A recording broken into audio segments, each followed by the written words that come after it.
Hello student, आप सभी लोगों के हमारे YouTube channel Rathore study point में बहुत बहुत स्वागत है। आज हम लोग समान अध्ययन के 50 महत्वपूर्ण क्वेश्चन को लेकर आए हैं जो डीएलएड एंट्रेंस एग्जाम 2024 के लिए काफी इंपॉर्टेंट रहने वाले हैं।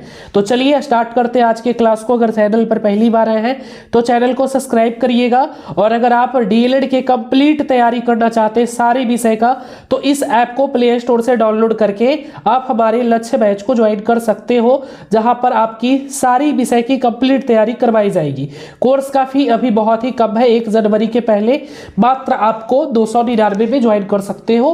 299 रुपया लगेगा आपको, बहुत धमाकेदार ऑफर है। फिर इस कोर्स का फी 500 हो जाएगा। डेली लाइव क्लास आपको मिल रहा है, रिकॉर्डिंग क्लास भी आपको मिल जाएगा। डेली रिकॉर्डिंग क्लास देख सकते हैं अगर आप लाइव क्लास छोड़ देते हैं तो। चैप्टर वाइज आपको टेस्ट मिल जाएगा, कंप्लीट पीडीएफ नोट्स भी मिलेगा इसमें आपको।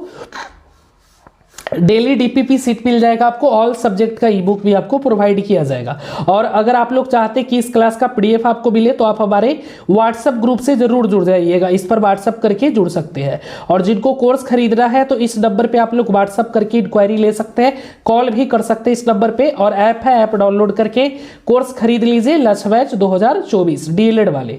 और अभी ऑफर है, ध्यान रहे कि ऑफर में आपको 299 लग रहा है, फिर ऑफर खत्म हो जाएगा तो हो सकता है कि इसमें आपको 100 रुपया ऐड कर दिया जाए, ऐड ऑन 399 या फिर 500 हो जाएगा कोर्स का फी।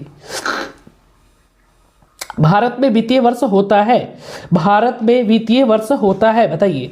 पहला क्वेश्चन है, भारत में वित्तीय वर्ष होता है 1 अप्रैल से 31 मार्च तक, याद रखिएगा। चलिए सेकंड क्वेश्चन है, बृहत क्षेत्र में जल की उपस्थिति के कारण ही पृथ्वी को कहते हैं। बृहत क्षेत्र में जल की उपस्थिति के कारण ही पृथ्वी को कहते हैं। ऑप्शन बी है नीला ग्रह, ऑप्शन बी है नीला ग्रह। चलिए, सूचना का अधिकार अधिनियम कानून कब लागू हुआ? सूचना का अधिकार अधिनियम कानून कब लागू हुआ? सही जवाब हो जाएगा ऑप्शन बी 2005 में। आरटीआई बोलते हैं ना, सूचना का अधिकार, जिसके तहत आप लोग किसी भी प्रकार की जानकारी ले सकते हो, आरटीआई।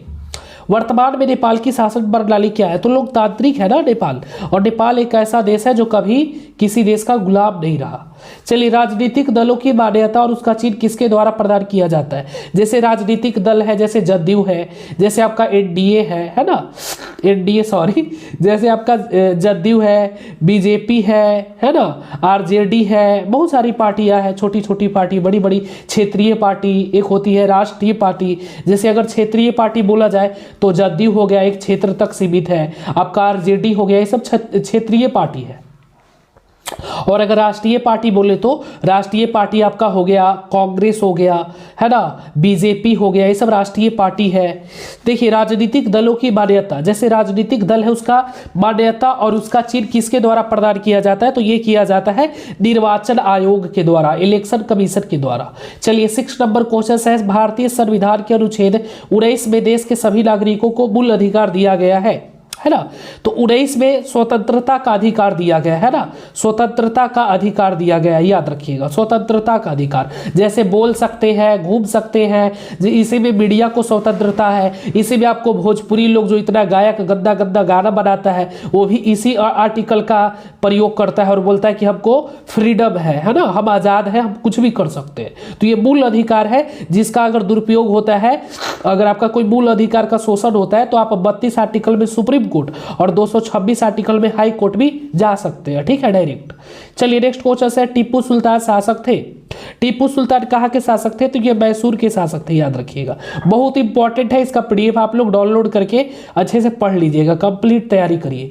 जलियांवाला बाग हत्याकांड, ये तो एकदम इंपॉर्टेंट है भाई, एकदम भारत के राष्ट्रीय आंदोलन से क्वेश्चन छपेगा ही छपेगा। जलियांवाला बाग हत्याकांड 13 अप्रैल 1919 ईस्वी को हुआ था, याद रखिएगा। निम्नलिखित नदियों में से किसे बिहार का शोक कहा जाता है? बिहार का शोक कोसी नदी को कहा जाता है। भाई सारे प्रश्न को एकदम याद कर लो, रट लो पूरा प्रश्न। सिखों के 10वें और अंतिम गुरु गोविंद सिंह का जन्म बिहार के किस नगर में हुआ था? तो ये हुआ था पटना, है ना, पटना, पटना साहिब। अंकुरवाट का मंदिर का निर्माण किस शासक के द्वारा करवाया गया था? तो ये करवाया गया था सूर्यवर्मन द्वितीय के द्वारा। चलिए यहाँ पे ऑप्शन में आपको मिल जाएगा सूर्यवर्मन द्वितीय के द्वारा।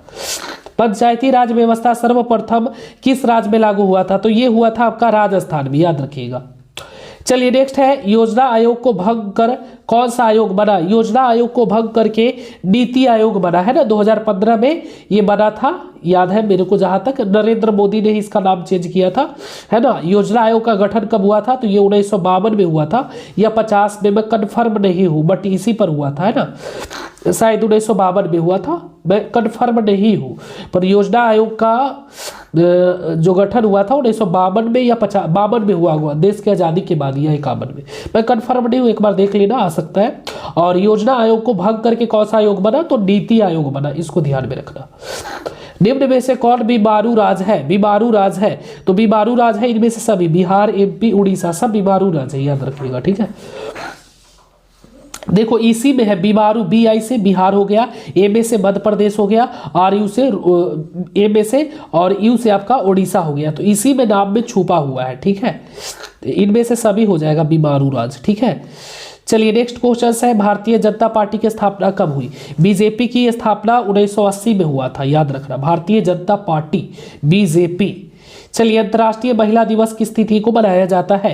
अंतर्राष्ट्रीय महिला दिवस आपका 8 मार्च को मनाया जाता है, और ये प्रश्न आपके पास पूछा हुआ भी है, ठीक है। चलिए यूरेनियम का प्रमुख उत्पादक केंद्र है, यूरेनियम का प्रमुख उत्पादक केंद्र है जादूगौड़ा। चलिए नेक्स्ट है आपका, सुनामी कहाँ आती है? सुनामी आती है बाबू समुद्र में, याद रखिएगा। चलिए नेक्स्ट है, लोकतंत्र की सफलता निर्भर करती है, लोकतंत्र की सफलता नागरिकों के विवेकपूर्ण पर निर्भर करती है ना, लोकतंत्र की सफलता नागरिकों के विवेकपूर्ण सहभागिता पर। चलिए किसने कहा बिहार के विकास के बिना भारत का विकास संभव नहीं है? किसने कहा बिहार के विकास के बिना भारत का विकास संभव नहीं है? तो ये थे APJ अब्दुल कलाम। बोलिविया में जनसंघर्ष का मुख्य कारण था, बोलिविया में जनसंघर्ष का मुख्य कारण था, तो वहां पे पानी की कीमत में वृद्धि, याद रखिएगा, पानी की कीमत में वृद्धि हो रही थी। भारत का राष्ट्रीय पक्षी है, भारत का राष्ट्रीय पक्षी है मोर, याद रखिएगा। चलिए नेक्स्ट है, संजय गांधी जैविक उद्यान कहाँ में है? तो ये पटना में है ना, चिड़ियाघर, चिड़िया जू पार्क गए हैं ना, हाँ गए हैं, समझ गए ना। चलिए संजय गांधी आप लोग गए में किए होंगे। चलिए वेदों की ओर लौटा का नारा किसने दिया था? वेदों की ओर लौटो का नारा किसने दिया था? तो ये दिया था स्वामी दयानंद सरस्वती ने, ठीक है। और अगर आप लोग चाहते हैं कि कंप्लीट सभी विषयों की तैयारी करवाया जाए, जैसे हिंदी व्याकरण है, इंग्लिश है, मैथ है, रीजनिंग है, आपका साइंस है, सोशल साइंस है, सारे विषय का आपको थ्योरी क्लास, कंप्लीट तैयारी और सारे विषय का आपको कंप्लीट नोट्स मिलेगा। हमारे नोट्स से लगभग आपको परीक्षा में 60-70% क्वेश्चन आ सकते हैं, ठीक है, 60-70% आ जाएगा, हमारे नोट्स से ही रहेगा वो उतना आपका। गुटेनबर्ग का जन्म हुआ था, गुटेनबर्ग का जन्म हुआ था जर्मनी में, याद रखिएगा, ठीक है। तो अगर आप लोग अभी तक ज्वाइन नहीं किए तो ज्वाइन कर लो, जहां पे आपको सारे विषय के नोट्स, सारे विषय के लाइव क्लासेस अगर नहीं कर पाते तो आपको रिकॉर्डिंग मिल जाएगा, सारा मिल जाएगा आपको। सांप्रदायिक राजनीति आधारित होती है, सांप्रदायिक राजनीति धर्म पर आधारित होती है। अगला है, निम्नलिखित उद्योगों में से कौन सी कृषि पर आधारित नहीं है?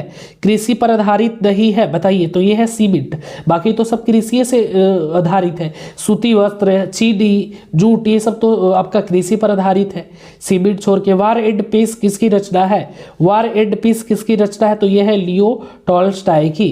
चलिए नोबेल पुरस्कार से सम्मानित बांग्लादेशी अर्थशास्त्री है, नोबेल पुरस्कार से, तो यह है प्रोबो यूनिस। चलिए नेक्स्ट है, चावल है, चावल क्या है?